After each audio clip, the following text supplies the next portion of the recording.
মার্কিন president Donald ট্রাম্পের চীন সফরের মধ্যেই বৃহস্পতিবার ভারতের রাজধানী নয়াদিল্লির প্রগতি ময়দানের অত্যাধুনিক কনভেনশন সেন্টারে শুরু হয়েছে ব্রিক্স দেশগুলোর পররাষ্ট্রমন্ত্রীদের দুদিনব্যাপী সম্মেলন। সম্মেলনে যোগ দিতে ইতোমধ্যে ইরানের পররাষ্ট্রমন্ত্রী আব্বাস আরাঘচি, রাশিয়ার পররাষ্ট্রমন্ত্রী সের্গেই ল্যাভরভ সহ অন্যান্য দেশের প্রতিনিধিরা দিল্লিতে পৌঁছেছেন।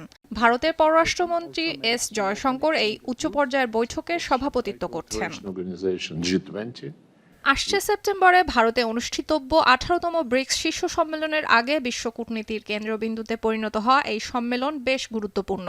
পর্যবেক্ষকদের মতে 2 দিনব্যাপী এই আয়োজনে ইরান যুদ্ধে বৈশ্বিক প্রভাব বেশ গুরুত্ব পাবে।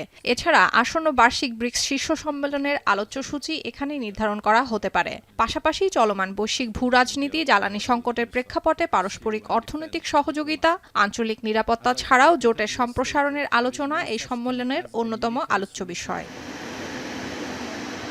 ইরানের তাসনিম নিউজ জানায়, ব্রিক্সের মূল অধিবেশনে অংশ নেয়ার পাশাপাশি ইরানের পররাষ্ট্রমন্ত্রী আরাঘচি, ভারতীয় পররাষ্ট্রমন্ত্রী জয়শঙ্কর এবং বৈঠকে উপস্থিত অন্যান্য কর্মকর্তাদের সঙ্গে আলাদা বৈঠক করবেন।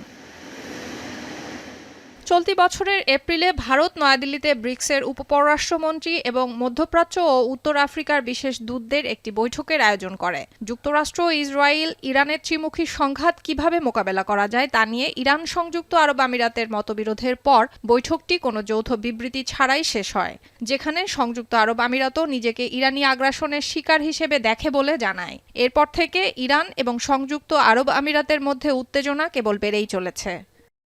যুক্তরাজ্যের সাসেক্স বিশ্ববিদ্যালয়ের স্কুল অব গ্লোবাল স্টাডিজের ইমেরিটাস অধ্যাপক মাইকেল ডানফোর্ড আল জাজিরাকে জানান, ভারতে এই বৈঠকটি এমন এক কঠিন সময়ে অনুষ্ঠিত হচ্ছে যখন ভারত, যুক্তরাষ্ট্র, ইসরায়েলের ঘনিষ্ঠ সম্পর্ক এবং ইরান সংযুক্ত আরব আমিরাতের মধ্যকার সংঘাতের কারণে ব্রিক্সের সংহতি চ্যালেঞ্জের সম্মুখীন।